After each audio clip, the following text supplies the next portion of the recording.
Hi guys, so I found the perfect camera for me. Even though this camera is actually a 12 years old camera, matagal na siya.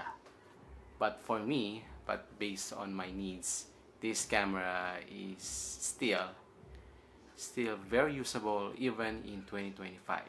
So anong camera yung tinutukoy ko sa inyo? Well, actually this brand is, if this camera will compare to the much better camera brand like Sony or Canon or Nikon, even Fujifilm. Yeah, in the world of photography, this camera brand is still okay. Very capable brand. Well, ipapakita ko na sa inyo yung kung anong camera to. This is the Lumix GX7. Is a Micro Four Third mirrorless camera. This is the Lumix GX7. You heard it right, guys. Why? Actually, this camera is very capable camera. Very compact camera for my needs.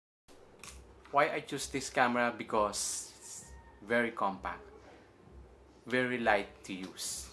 Actually, pwede mo siyang ipasok sa jacket mo or sa pants mo.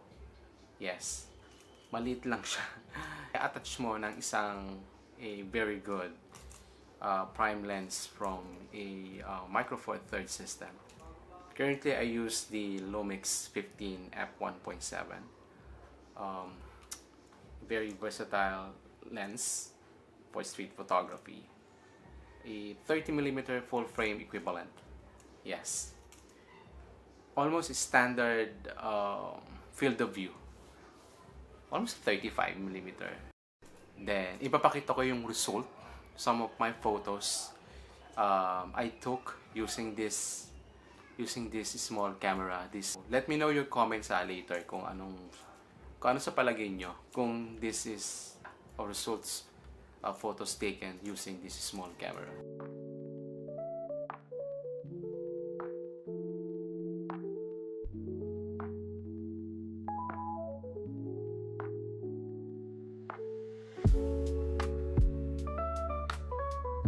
Consider this camera as a everyday camera, everyday carry camera.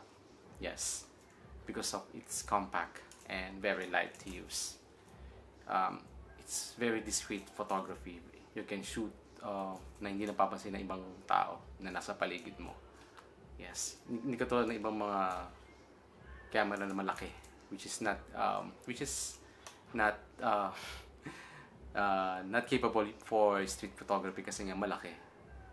In my opinion, kasi I always like to use a small camera, small setup or small body for my needs.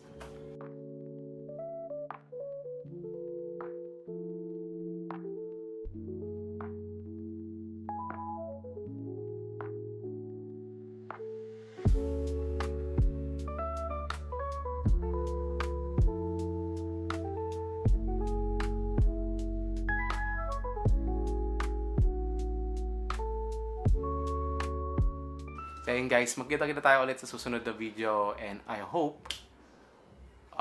hope this photo will encourage you still of doing street photography. Even a small setup camera, even this camera is medyo old na. Actually, it's old na siya. In terms of current technology right now for those cameras na currently na launch, especially this 2025. Let me know your comments down below. So again, thank you for watching and see you in the next video.